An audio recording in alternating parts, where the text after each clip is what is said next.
kedua menyangkut jarak. Oke, seperti itu. Nah sekarang kalau pertanyaannya dibalik, makanya yang dibalik ini agak ribet. Waktu sholat tinggal 8 menit.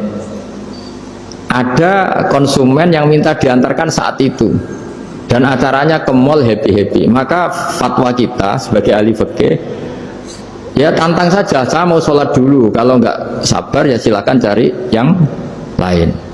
Kalau acaranya ke mall. Tapi kalau acaranya kelahiran atau transfusi darah atau mau nganterin darah ke pasien yang sudah koma, maka kita langsung, karena ibadah sosial itu didahulukan mengalahkan ibadah yang haknya Allah. Karena Allah itu zat yang tidak butuh ibadah kalian. Tapi kalau pasien ini kalau nggak nang kesampaian darahnya mati misalnya.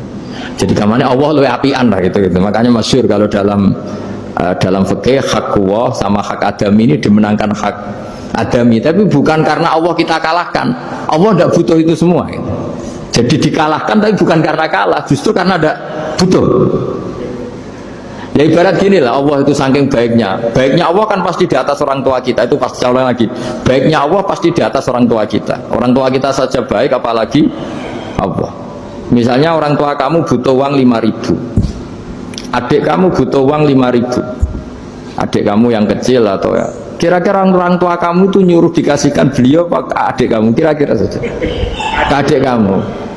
Nah Allah itu saking baiknya, hal yang terkait Allah, misalnya tadi sholat tepat waktu sama ibadah sosial, itu disuruh ibadah sosial. Karena ini kalau nggak kesampaian transfusi darahnya atau apalah, atau kamu dokter yang harus mengurus operasi, waktunya tinggal 5 menit, kamu harus ngoperasi pasien dulu. Karena Allah bisa menerima sholat kamu. Nah, tak terangkan lagi ini fikih terus.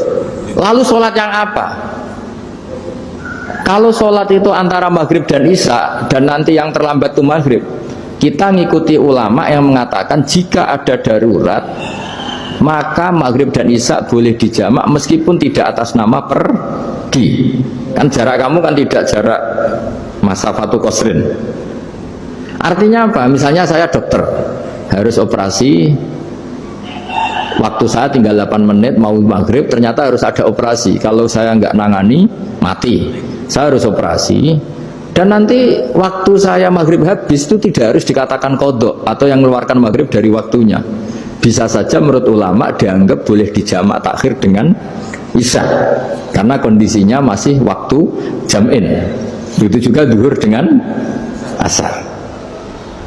Tapi kalau waktunya itu asar, tinggal 8 menit, kemudian harus ada operasi, ya kita operasi, waktu asar kita mundur sampai maghrib, namanya qadha yang dimaafkan Allah. Ya namanya tetap qadha, karena asar nggak bisa dijamak dengan maghrib. Jadi ini fikih ya, jadi jawabnya harus jelimet. Jadi saya ulang lagi ya, tadi kan pertanyaannya dengar adzan. Kalau adzan kan waktunya masih panjang, apalagi misalnya maghrib kan waktunya kan taruh saja ada waktu seperempat jam.